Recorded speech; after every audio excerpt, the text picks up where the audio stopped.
जो फायदे हैं कि भाई सेना का जो जवान है 4 तक वो वर्दी पहन सकता है, डिसिप्लिन में रह सकता है।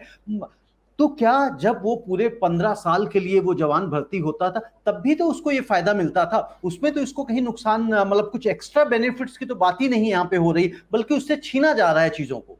देखिए, जवान के बारे में हम बाद में बात करेंगे, पहले मैं अपनी संस्था के बारे में बात करूंगी, आर्मी के जी। बारे में या एयरफोर्स के बारे में, कि उसको क्या फायदा हो रहा है। उसको इनफैक्ट क्या है कि 4 साल के लिए लोग आएंगे, इनकी ट्रेनिंग 6 महीने की बताई गई है, 6 महीने की उनकी ट्रेनिंग होगी, इनको उसके बाद उनकी यूनिट्स में भेज दिया जाएगा।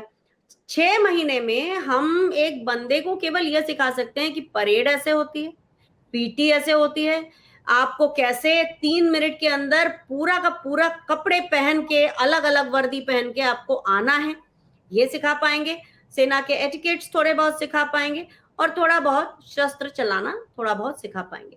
तो इतनी ही इनकी ट्रेनिंग होगी, कोई स्पेशलाइज्ड ट्रेनिंग तो इनको मिलने वाली है नहीं। फिर जब ये यूनिट पे जाएंगे, तो यूनिट पे इनकी क्या स्थिति होगी, मैं ये समझ सकती हूँ कि इनसे कहा जाएगा ये सामान वहां से उठा के रखो, फाइलिंग ऐसे बनाते हैं, वो भी सीखने में उनको 3-4 महीने लगेंगे कि फाइल कैसे करते हैं, फाइल यहाँ से वहां ले जाओ, फाइल मैनेज करो, फाइल को लॉक करो। क्या इसके लिए इनको अग्निवीर नाम दिया गया है? और दूसरी चीज, एक बीजेपी के नेता को हमने कहते सुना, वो कह रहे थे कि इनको हम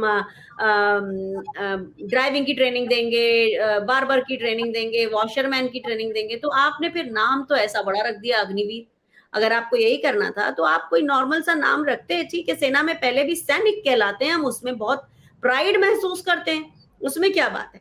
तो अगर आपको जनरल ड्यूटी, जनरल पर्पस के ही लोग बनाने थे, तो ऐसा नाम देना अग्निवीर, और किसको भरमा रहे हैं?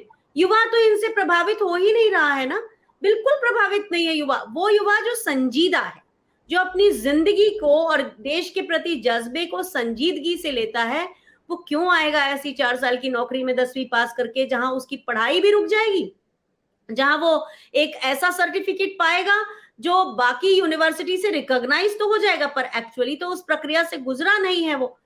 अच्छा, दूसरे, ये युवा हमारे उन वाइटल जगहों के ऊपर एक्सपोज हो जाएगा, उसे पता है कि ये चीज यहाँ है, वो चीज वहां है।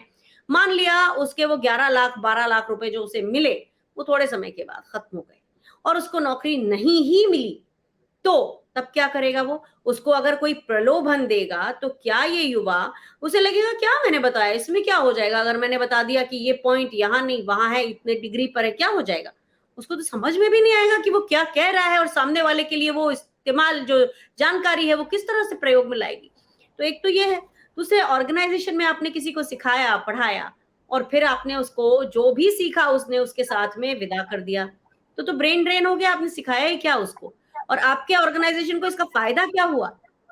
क्योंकि वो 25% जो आगे जाएंगे, वो फिर क्या-क्या करेंगे मुझे मालूम नहीं। टेक्निकली कैसे, टेक्निकल ट्रेनिंग जो होती है वही कम से कम 2 ढाई साल की होती है अलग-अलग समय पे।